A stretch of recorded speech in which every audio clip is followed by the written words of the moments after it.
Bueno, para continuar con la agenda de este día, pues algo que a nosotras nos interesa muchísimo es conocer, ¿verdad?, todos esos procesos de jurisprudencia que se dan a nivel latinoamericano y que, como bien decía Irma, tenemos estas herramientas tan importantes, por ejemplo, conociendo casos de violencia contra las mujeres defendidos en el sistema de justicia internacional, y aquí hay 7 casos a nivel latinoamericano muy importantes que definitivamente nos suman a lo que hoy por hoy estamos trabajando, pero eso con mayor detalle se los va a explicar o nos lo va a compartir la licenciada Elisa Portillo, quien es una de nuestras abogadas, ¿verdad?, abogada feminista, experta, con una amplia experiencia en relación a todas las problemáticas de las mujeres, y yo me atrevería a decir muy particularmente en lo que tiene que ver con violencia contra la mujer y violencia sexual.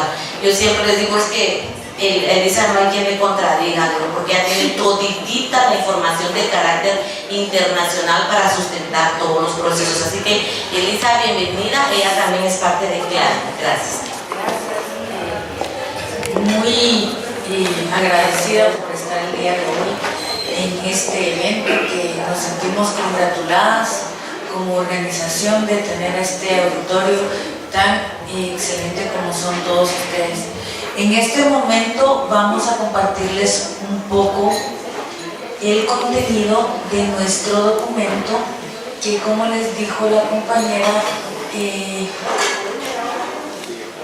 Irma Salazar, Mimi, para todas y todos que la conocemos, tenemos el agrado de comentarles. En este momento el documento se llama Conociendo casos de violencia contra la mujer defendidos por el sistema de justicia internacional. Este documento es un documento muy eficiente, eficaz y muy fácil de conocer por la manera didáctica que fue elaborado.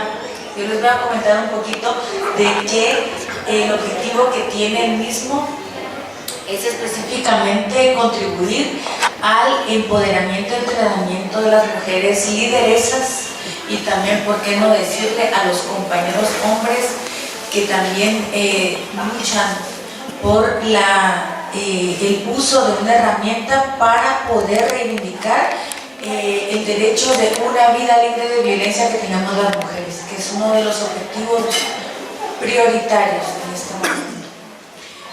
Como les comentaron anteriormente, CLEAD tiene un fin primordial: transformar a través del derecho. Por eso es la necesidad de dar a conocer estos instrumentos.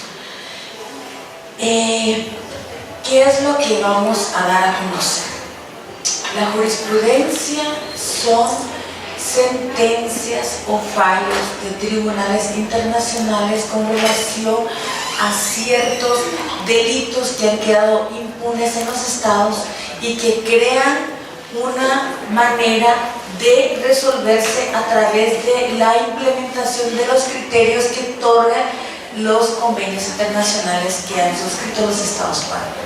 Tenemos como parte de la normativa internacional 2 grandes, importantes instrumentos internacionales en materia de derechos humanos de las mujeres. El primero se denomina la Convención sobre la Eliminación de todas las formas de discriminación contra las mujeres, que se conoce por sus siglas en inglés, la CEDAW. La CEDAW es uno de los instrumentos que se llama o se denomina un Estatuto Fundamental de Derechos Humanos de las Mujeres. 1979 fue emitido, entra en vigencia en nuestro estado a partir del 81. Sin embargo, en este no se habla específicamente de la violencia, sino hasta el año de 1991 a través de la recomendación 19. Esta recomendación, como les digo, es muy importante porque empezamos a ver que en el 91 empezamos a ver que hay una correlación entre violencia contra la mujer y discriminación. En el año de 1995, desde la plataforma interamericana, surge lo que se llama la Convención para prevenir, sancionar y erradicar la violencia contra la mujer, conocida también por Convención Belém do Pará, por el lugar donde fue suscrita por los estados. Entonces, aquí como vemos en este pequeño cuadro, se empieza a considerar la correlación que existe, discriminación, violencia contra las mujeres, y todo esto viene a través de un hilo conductual que es el sistema patriarcal, que es un sistema de subordinación de las mujeres por parte del hombre o los hombres. Entonces tenemos que empezar de ahí, partiendo que esto realmente son avances importantes, pero empezamos a ver los cambios a través de la adoptación de los estados como el Guatemala a estos instrumentos. ¿Qué dice en cuanto a la situación de la violencia contra las mujeres a nivel de Latinoamérica? Les voy a comentar algo muy interesante, y esto lo van a encontrar en este documento que nosotras estamos presentándoles el día de hoy. Vemos que en Latinoamérica, especialmente en los estados como Centroamérica, El Salvador, Nicaragua, Guatemala, se considera que el 12 a un 36% de mujeres denuncian cuando han sido sujetas de algún tipo de violencia. ¿Por qué tampoco el número? Empecemos por la desigualdad histórica de poderes. En la esfera privada es donde nos hemos circunscrito muchas mujeres. Sin embargo, salir de ahí a un espacio público a presentar una denuncia requiere recursos y también un empoderamiento para hacerlo, porque sabemos muy bien que estos sistemas aún están muy regidos por un sistema que es el sistema patriarcal. Yo considero que muchas personas estamos conocidas que hay un sistema de justicia especializado en Guatemala, sin embargo, ¿cuál es la cobertura? ¿Y será que en estos sistemas, yo les voy a preguntar, estamos realmente visualizando que se están adaptando los principios de derechos humanos de las mujeres? Tenemos que reconocer que por eso es la importancia de esta herramienta que les vamos a obsequiar, como le dijo la compañera Mimi. En el sistema de acceso de justicia hay obstáculos que trascienden más allá de lo que se refiere a una adaptación de un sistema especializado, por decirlo así. No necesariamente porque nos dice un juzgado que se denomina contra la violencia contra las mujeres o femicidio, automáticamente va a responder a las necesidades de las mujeres. Las mujeres nos vemos confrontadas por estos obstáculos, por decirlo así, la impunidad, en qué situaciones se realiza o en qué momentos acaece. Muchas veces no nos damos cuenta que la impunidad se presenta desde el momento en que como mujeres no tenemos el acceso a esa justicia. ¿De qué forma? Primero, el acceso a justicia, más adelante vamos a ver que se refiere no solo a que existan estas instancias, sino que las mujeres podamos acceder a ellas. Hablemos de la situación rural, hablemos de la situación del idioma. Hay varios elementos que inciden en que una mujer tenga o no ese acceso a justicia. Hablemos de las acciones, o como le decimos ahora, las fases procesales que se toman previo a que el proceso quede incoado o en movimiento el sistema de justicia. Las declaraciones de las mujeres, ¿será que se toman en cuenta como veraz una declaración de una mujer o se tiene que hacer un examen psicológico por parte de INACIP? Desde ahí empezamos a dudar. Entonces, esto les hablamos desde una situación interna de nuestro Estado, para que conozcamos que el Estado, por ejemplo Guatemala, nuestra condición fronteriza, la falta de atención a las mujeres desde los pueblos originarios por el idioma, por la cultura, por factores que nos están creando como una barrera. El narcotráfico, la globalización del tráfico sexual, hemos visto muchas veces cómo nuestro Estado se ha preocupado por promover Guatemala como un destino de inversión ¿Por qué? Mano de obra barata, un Estado joven. ¿Y quién está protegiendo a este sector que conforma 10 millones de habitantes guatemaltecos y a guatemaltecas son menores de 30 años? Ya no soy menor de 30 años, no voy a entender. Entonces esto es un Estado que tenemos que reconocer su estructura y cómo se está promoviendo, y esto va a tener un efecto en la población de alguna forma. Entonces vamos a ver que la invisibilización del femicidio o feminicidio, como le llaman otros estados, tiene que ver también con la manera que se están manipulando las estadísticas a manera que se vea como una parte de la delincuencia común.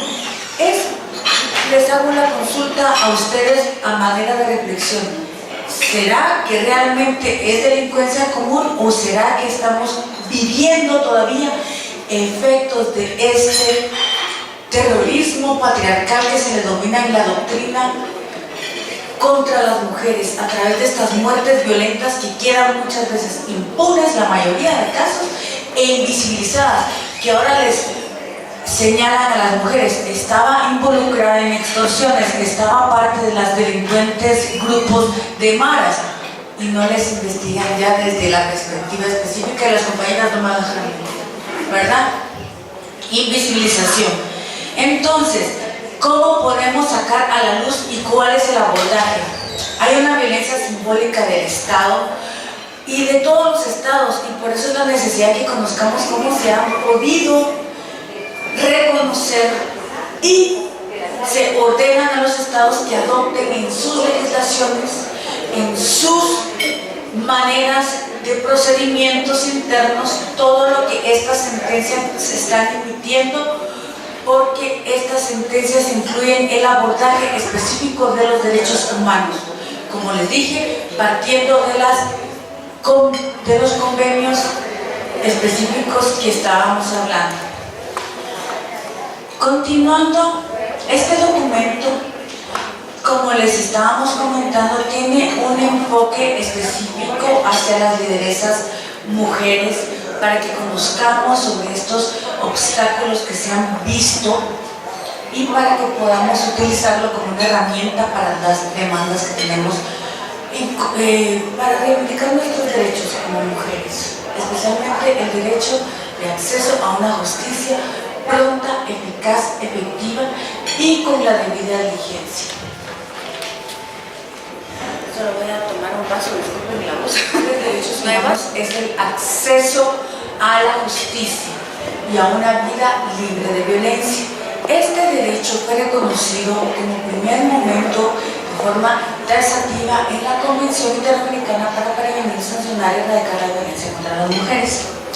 Vamos a reconocer que las expresiones que contempla esta convención está la violencia, la definición de la violencia de manera física, psicológica, también hace referencia a la violencia que se vive en el ámbito público, en el ámbito privado.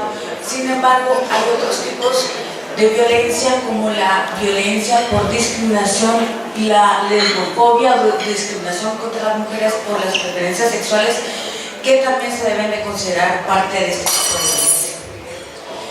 Bueno, nuestro derecho a acceder a justicia, esto lo van a ver en el capítulo 3. Aquí vamos a ver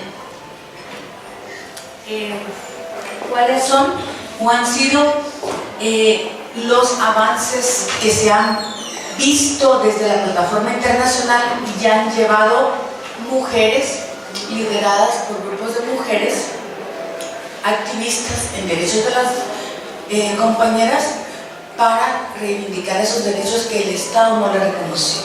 Antes yo quiero comentarles cuál es una connotación que se ha dejado sentada por parte de la plataforma interamericana como acceso a justicia, que conlleva los siguientes elementos: la posibilidad de acceder en la práctica y no solo en la ley. ¿Por qué? Porque nosotras vemos mucho que hemos avanzado en emisión de legislación especializada. Realmente hemos hecho avances en ese acceso que va más allá de una letra escrita que es consulta. Tenemos que cuestionarnos sobre no solo el crear una oficina con una denominación, sino realmente el resultado que se da a través de ese movimiento del engranaje de justicia, que sea coordinado, que sea verificada la no revictimización, que haya resultados que vayan más allá de plasmar un número cuantificable en una estadística. Veamos cuáles son las respuestas que realmente se le han dado a las mujeres. Entonces, como esto, la garantía de la protección, sanción y reparación, les voy a comentar algo muy importante. Desde la plataforma internacional, especialmente la relatora de violencia contra las mujeres, Rashida Manjoo, habla de un principio que tenemos que reconocer: no repetición. ¿Cómo garantizar la no repetición? Este elemento es fundamental, que se lleva a través de una debida diligencia para la víctima y la garantía de que esta sanción que se aplique al perpetrador, al delincuente, sea una donde se reconozca ese daño que se hizo a través del rompimiento del orden jurídico por la comisión de un delito. ¿Qué quiere decir esto? El derecho penal es un derecho de castigo, de una sanción, porque no podemos dejar que este bien jurídico tutelado, que en el caso de la violencia contra las mujeres es la vida de las mujeres, sea puesto en esa amenaza sin tener una consecuencia jurídica. Bueno, el sistema de justicia. ¿A qué nos referimos por sistema de justicia? ¿Cuál es el engranaje de justicia? El sistema interamericano ha dispuesto de ciertos elementos que debemos de considerar como parte de este sistema de justicia. Entre ellos se encuentran servicios estatales de asistencia a las víctimas. En este momento les hago y les dejo yo un elemento importante que se debe reconocer: con pertenencia desde los pueblos originarios, porque hemos visto y hemos escuchado muchos avances desde un sistema enfocado en el Estado local, del gobierno local. Hemos visto realmente avances. Ahí les pregunto: asistencia a las mujeres desde su idioma, desde su enfoque de cultura, desde su cosmovisión. Entonces lo dejamos ahí como un pendiente. Servicios de medicina forense para el recojo del material probatorio, porque en este sistema estamos hablando que el Instituto Nacional de Ciencias Forenses es el encargado y el único que la ley permite que recabe todo lo que es el embalaje y todo lo que es la reproducción de la prueba biológica. Les hago una pregunta: ¿hay turnos de 24 horas en el interior de la República? ¿Hay asistencia de forma general para la reproducción de todos los medios forenses que son aceptados dentro de un proceso penal? Esa no es nuestra realidad. Entonces empezamos a ver desde ahí que nuestro Estado no está cumpliendo con este sistema de justicia adecuado para las mujeres. La fuerza de seguridad como la policía, empezamos ahí a ver que ni siquiera tenemos elementos básicos como gasolina para las patrullas, para realizar el patrullaje y seguridad ciudadana. Ustedes lo saben, están plasmados en todos los periódicos. Fiscalías, ministerios públicos. Y yo dejaría un poquito que el Poder Judicial y tribunales de justicia como un elemento básico, pero sabemos muy bien que en el interior de la República se están llevando a cabo y es muy válido los sistemas de justicia desde un enfoque comunitario. Ahora les pregunto: ¿quiénes están vigilando que estos no estén violando los derechos humanos de las mujeres? Porque la Convención 169 de los pueblos originarios establece que ninguna decisión puede ser contraria a los derechos humanos fundamentales, incluyendo los derechos de las mujeres plasmados en estas convenciones. ¿Cómo llega un caso de violencia en el ámbito internacional? Bueno, aquí hay un principio que se llama definitividad. ¿Qué quiere decir esto? Yo sé que así como les hemos presentado un panorama bastante general, porque no hemos adentrado a los puntos más específicos de lo que incluye nuestro sistema de justicia, que sabemos muy bien que está siendo todavía retante, hemos encontrado que tenemos que agotar la vía interna, la vía nacional, para poder reconocer que el derecho que nosotros, en el caso de que estemos defendiendo, representando a una mujer, ese derecho haya sido violentado, tiene que haber una resolución definitiva. ¿Qué quiere decir eso?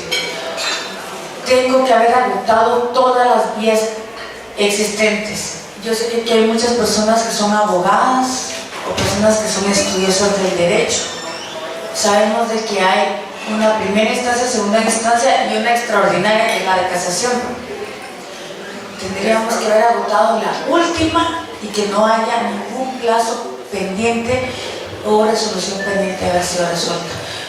¿Para qué? Para demostrar que se hizo todo lo necesario en esa tutela jurídica de ese derecho que se quebrantó de esa mujer, y aún así persiste esa violación del derecho humano para poder elevarlo a un nivel internacional. En este caso tenemos dos vías que los vamos a conocer más detenidamente. Para conocer las dos vías vamos a conocer que hay un derecho universal y hay un derecho interamericano por la región. El derecho universal, tenemos la convención específica, que es la convención interamericana, el sistema universal. La convención específica es la convención sobre la eliminación de todas las formas de discriminación contra las mujeres.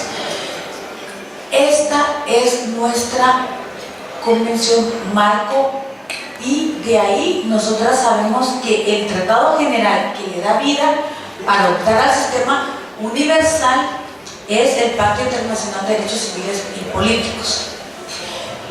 Actualmente Guatemala también ya suscribió el protocolo facultativo de esta convención. ¿Qué quiere decir esto? Que nos da una vía para irnos al sistema de Naciones Unidas a pedir ese reclamo. Les cuento que en Guatemala aún no se ha hecho uso de ese protocolo facultativo. Estamos pendientes de que nos resuelvan algunas situaciones y desde el movimiento de mujeres no hemos hecho una acción a nivel universal. Sin embargo, sí se ha hecho a nivel de interamericano. Actualmente les digo que tenemos un marco legal específico, que es Convención Interamericana para Prevenir, Sancionar y Erradicar la Violencia contra la Mujer. El específico es Convención de Derechos Humanos, Convención Americana de Derechos Humanos, el Pacto de San José. Estas que se ha realizado, y les voy a comentar que actualmente tenemos una sentencia condenatoria al Estado de Guatemala que fue emitida este año. Félix Franco contra Guatemala, un femicidio, una niña de 15 años falleció en un femicidio hace aproximadamente 14 años, nunca se esclareció, quedó impune. Se agotaron todos los procedimientos sin ninguna ninguna resolución, ninguna respuesta por el Estado. El Grupo Guatemalteco de Mujeres, a través de la Red de la No Violencia, lo llevó a la Comisión Interamericana. La Comisión reconoció la falta de debida diligencia, y el Estado de Guatemala seguía negligente. Lo conoce después la Corte Interamericana, y ahí fue donde se emitió una sanción, condenando al Estado de falta de debida diligencia en el trato de estos casos de violencia contra las mujeres, así como acciones reparatorias. Para no cansarles, yo quisiera comentarles, porque ustedes van a tener su documento. Yo no quiero agotarles mucho ni cansarlos, porque sé que tenemos muchas cosas que compartir, pero les voy a comentar que desde el sistema interamericano, que es el sistema regional, se inicia con un escrito. Este escrito se llama petición. Luego vamos a ver que se emite según la condición de la invocación que se haga de las normas, en este caso de la Convención para prevenir, sancionar y erradicar la violencia contra la mujer, que es la Belén do Pará, la comisión que conoce en primera instancia, por decirlo así, emite un informe de admisibilidad. Posteriormente pasa a una resolución amistosa en caso de que sea eso procedente, y de no ser así pasa directamente a lo que llamamos el informe, a una fase escrita para la Corte Interamericana. Así se abre una materia de esta índole a través de un tribunal internacional. Bueno, ahora vamos a entrar ya a la carne del asunto, que son las jurisprudencias. ¿Qué es una jurisprudencia? Es un fallo, una sentencia que se emite por un tribunal internacional sobre un asunto específico donde no se consideraron aspectos de los derechos humanos de las mujeres en este caso, para que se invoquen estas convenciones y se reconozcan esos derechos humanos que han sido quebrantados. En este momento, este documento contiene 8 resoluciones. Yo voy a pasar muy generalmente en cada una, haciendo mención más que todo de la importancia que reconozcamos la necesidad de profundizar en nuestra lectura, en el análisis de estos instrumentos y poder posteriormente invocarlo en nuestras resoluciones, perdón, en nuestras denuncias, en nuestras situaciones que queremos buscar una respuesta por parte del Estado, porque son vinculantes. Se me olvidó comentarles, estas sentencias, estos fallos, esta jurisprudencia es vinculante al Estado de Guatemala porque somos parte del sistema interamericano. Entonces, aun cuando no haya sido emitido propiamente al Estado de Guatemala, se debe de adoptar como parte.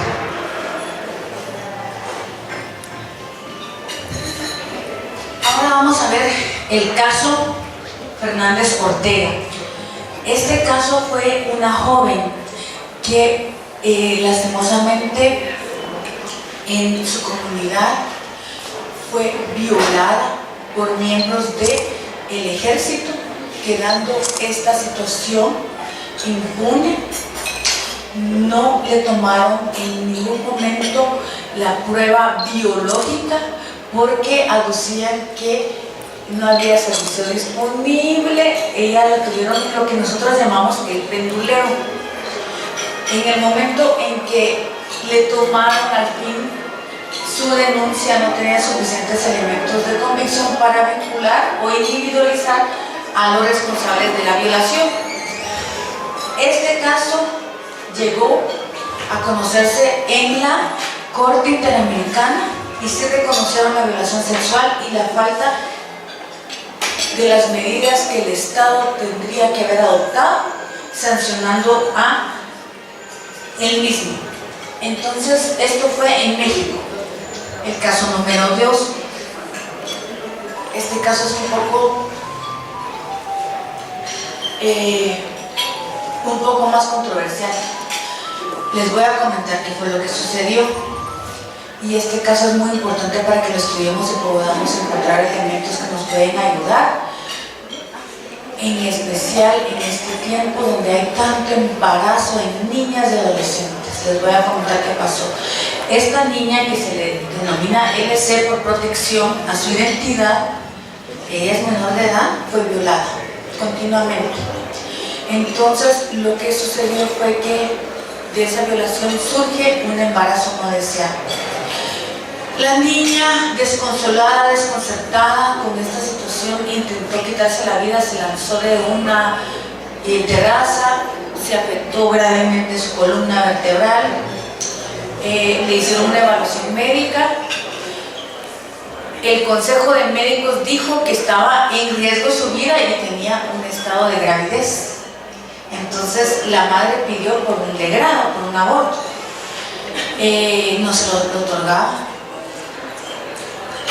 Reconozcamos que ahí, como en nuestra legislación, en Perú se maneja también lo que es la prohibición del aborto como un delito. Sin embargo, la legislación de Perú, al igual que la nuestra, dice que en caso que esté en riesgo la vida de la madre, puede practicarse uno. En este caso sí había suficientes elementos para establecer que había un riesgo eminente en la vida de la niña, porque le tenían que hacer una intervención quirúrgica por el accidente que suscitó al ella lanzarse de esta ventana para cometer suicidio, que no se cumplió, pero se quedó ya muy lesionada de su columna. No le otorgaron el aborto. Tendrían que haber hecho su cirugía. Unos días antes se le hicieron. Ella tuvo un aborto espontáneo, sin embargo, la denuncia de ella nunca prosperó porque decían que no tenía ningún tipo de violación a un derecho humano y que ya había pasado todo. Sin embargo, la tuvieron en ese sufrimiento por cuánto tiempo. El Estado de Perú fue condenado por la falta de debida diligencia, por el exponer a la niña a mayor daño y sufrimiento y por el trauma que le causó al tener ese aborto espontáneo a causa de todo lo que le estaba ocurriendo en su sistema de salud, y condenó al Estado por no tener un servicio adecuado en este caso. Vamos a ver el campo algodonero. Les voy a comentar que este es un caso muy mencionado porque ha sido uno de los casos más fuertes y más recientes sobre los femicidios acontecidos en México, especialmente en este momento. Sabemos que el campo algodonero fue el lugar donde encontraron a 3 jóvenes, 3 adolescentes. Ellas desaparecieron. 72 horas les pidieron que esperaran para iniciar las gestiones de búsqueda. La policía empezó a inquirir sobre la conducta moral y social de las jóvenes, diciendo que ellas estaban incurriendo en actividades que no eran correctas y probablemente aparecerían después con los novios. Empezamos a ver estereotipos, empezamos a ver cómo las mujeres somos criminalizadas por una conducta, y eso lo utilizan las autoridades como excusa para iniciar la investigación.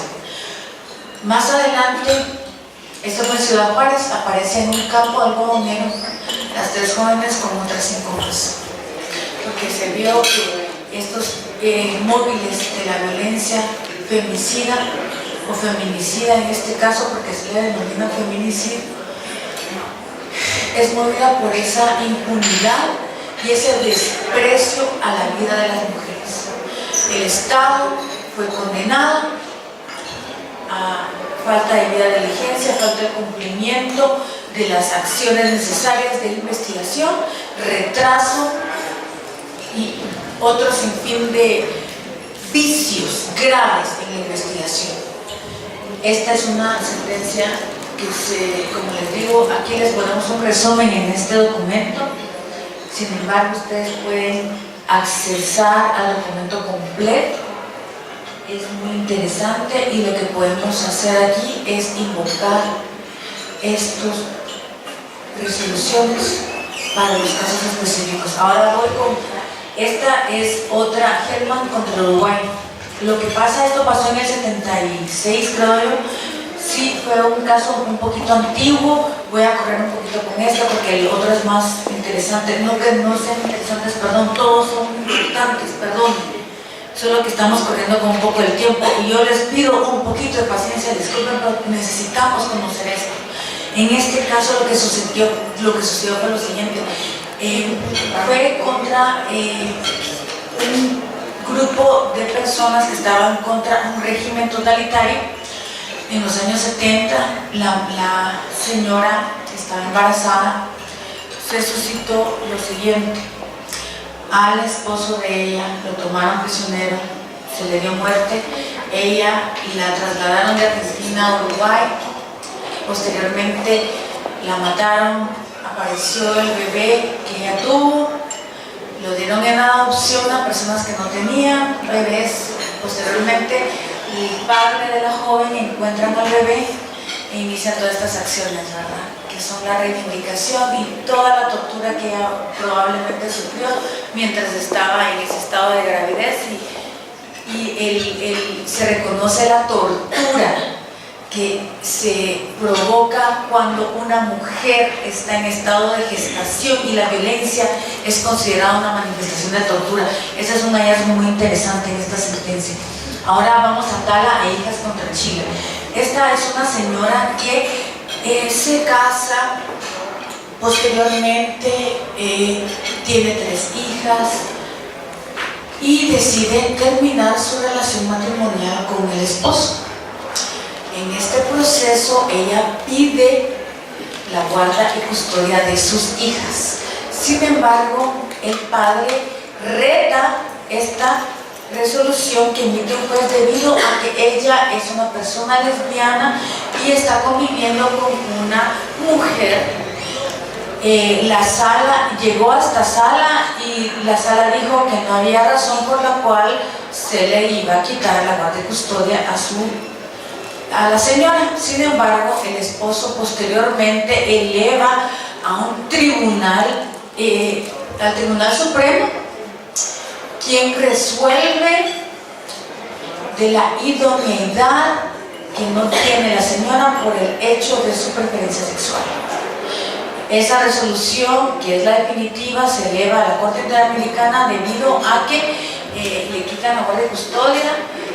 La Corte emite un fallo importante en los grupos de identidades sexuales y de grupos de la diversidad sexual, reconociendo en ese momento que no puede invocarse la preferencia sexual de una persona como una manifestación que altere su idoneidad de conducta para ejercer la patria potestad o la paternidad o la maternidad en ese caso. Entonces, eso es uno de los hallazgos más importantes que tiene esta sentencia.